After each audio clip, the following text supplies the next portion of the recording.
Alrighty, so what do we got?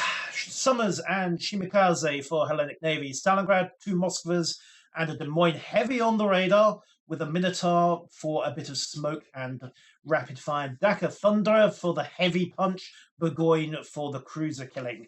Meanwhile, PL303, Ohio for the heavy punch, Yamato for the even heavier punch, and they've gone American for their radar. Des Moines, two Salems, which is an interesting setup. That's going to leave them very short-ranged on their radar. Yoshino for long-range support and fire starting, and a Minotaur for Dakar with a pair of Shimikazes as their destroyers. So let's see how this plays. Remember, I am expecting a push into B from both sides, and we are seeing that immediately from Disky Mag on the PL303 side, while over on the Hellenic Navy, no push to B. At least not what it looks like. Foreign Monster is leading off towards point C. Demarxos is leading off to point A. So they may be trying to say, okay, we can't get an early grab at B. Let's go for the flanks instead, and that way we can try to put B into a crossfire, knock out anyone foolish enough to make the early grab, and just turn the vice from there. And okay, it looks like I called the shots wrong on PL303 as well. Dishki Mag is not actually going for B. He's heading for the southern side of A. He may be trying to push into the island channel here and just suppress the southern approach into point A with torpedoes. However, he's steering a bit too far north from that. Meanwhile, we have a column advance towards point C. It's going to be interesting to see how PL303 handle their radar, because, of course, Salem is not a straight clone of her sister, Des Moines. She has got a shorter range radar set, despite having the improved heel. So Debion and Cookie are in that little bit of an interesting issue whereby they're going to have to get dangerously close compared to, say, a Moskva's or Stalingrad's 12K radar sweep in order to provide visual support.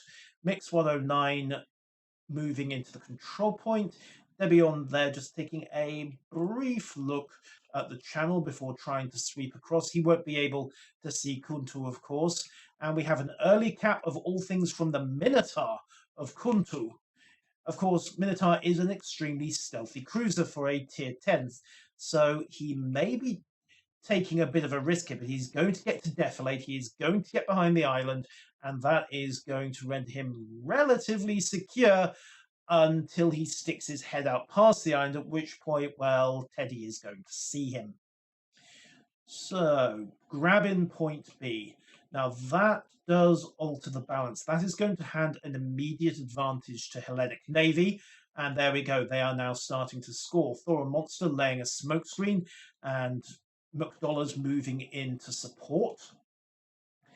So they are going to see each other fairly simultaneously. Mix 109 and Thoron jamming each other.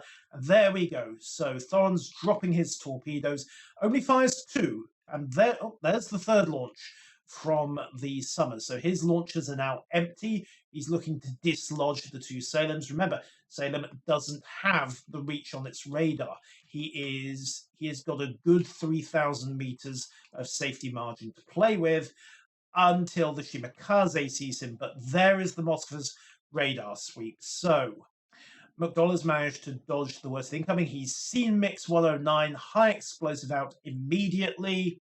Rounds down onto Mix, swapping shots in, and Debilon taking some early fire as well. Torpedoes swinging into Cookie and Debilon. Don't know if they're going to be able to dodge all of this. Oh, Cookie there takes an absolute chunk. Debilon eating Summers torpedoes aside. Tries to pull forward, but he's actually just got himself into an even worse mess. Dodges the worst of them. Cookie scrapes another torpedo. Didn't quite have the run cross. Oh, we're about to see first blood here. Boom! Cookie goes down. Didn't quite have the rudder across another 5 degrees or so, and he would have just got his bow out of the way of that torpedo. Ouch, that was nasty. Hellenic taking advantage of the confusion. Thoron Monster making the cap as Mix 109 is forced to circle round. Mix 109 probably goes straight back into the cap, relocks it, and he now knows, of course, that there is a radar cruiser in that southern smokescreen. He drops to sweep. However, the Stalingrad of Tol 79 is sweeping. Now, Mix is out of range at the moment, but there's only a few hundred meters in it. And if he is not careful, he's going to sail right into that radar sweep. Of course, what might happen is that there we go. There's an evasive turn. Mix has realized he's been spotted. He doesn't know how long is left on the radar timer. He just dodges shells from Toll and manages consequently to dodge out from McDonald's as well. Radar sweep kicks up from the Salem, but is it going to be enough? Debelon is not really in a position to spot anybody with the Salem's short radar sweep, and there is now another torpedo spread coming in from the Summers. There goes point C. Star Monster finishing off the cap. Oh dear, Debelon. Oh dear, oh dear, oh dear. Torpedoes in the water. He has found the gap, I think. If he's careful with the accelerator here. Yep, there we go. Neatly threads at about 2 knots. But Mix 109 running across the torpedo salvo. Oh, wow. Manages to get his rudder across and sweep between, but oof, that so very nearly ended in disaster for PL303's Shimakaze. Over at point A, however, things are business as usual. PL303 did manage to grab the cap courtesy of Diski Mag, but they've traded some rounds, and he came off worse of the exchange with Demarxus' Shimakaze as well. So, torpedoes in the water. Both sides have gone to ground, and this is the thing with tiers of cruisers. There are a lot of places where it's very, very easy to get yourself stuck. Oh, Kuntu here trying to push in, trying to take advantage, trying to play with the Minotaur's stealth. Remember, Minotaur's only got a detection of just over 9K. It's a very, very stealthy cruiser, but it's also an incredibly fragile cruiser.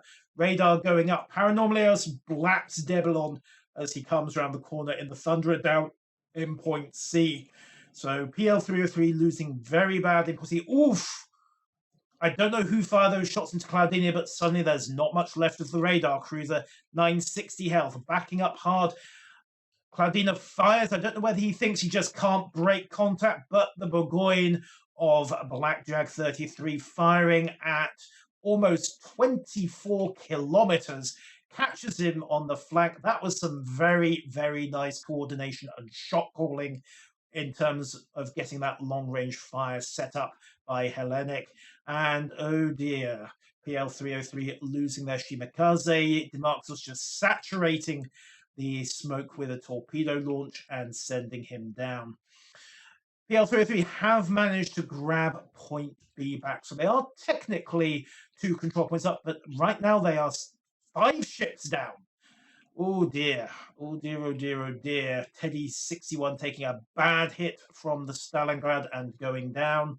And at this point, I don't know what PL303 can do to turn this around. They've dropped torpedoes in, but Mix 109 is being caught out, getting crossfired. He's got shells coming in from behind from the Stalingrad, but those go long.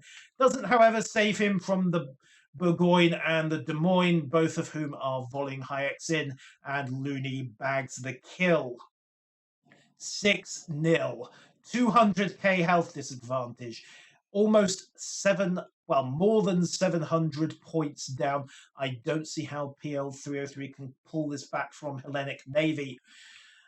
Oh, ouch, ouch, ouch. So let's see what they're trying. Okay, torpedoes in the water from Demarxus, and the Yamato is looking for it. They're focusing fire on the Yamato. This is where shot calling and coordination makes such a huge difference in competitive compared to round, because when you have a whole team actively focusing its fire, like that Burgoyne of Blackjack flying clean across the map and taking out a broadsiding Des Moines as a consequence, mistakes in positioning matter. And once you lose 1 or 2 ships, the concentration of fire narrows and you just get crushed down. The first team to lose a ship at this level of play is normally the team that is going to lose. So Demarxus finishing up the cap of point A, keeping the Yamato on the back foot with another 2 spreads of torpedoes, keeping the Yoshino spotted as well. He's played an absolute blinder on this game, even if he's only bagged the one kill himself. He's supplied a ton of reconnaissance and spotting to his team. Conrad there taking concentrated fire now from a Moskva, a Minotaur, and a Des Moines. And I suspect Blackjack is just looking for blood, because Conrad's going to turn away to try to evade all that incoming. In the process, goes broadside to the Burgoyne. And like I said, that is what shot calling does in a competitive game. Oh dear. All that's left is approximately 1/4 of an Ohio and half a Yamato. And it looks like it's Ohio's turn to be eliminated.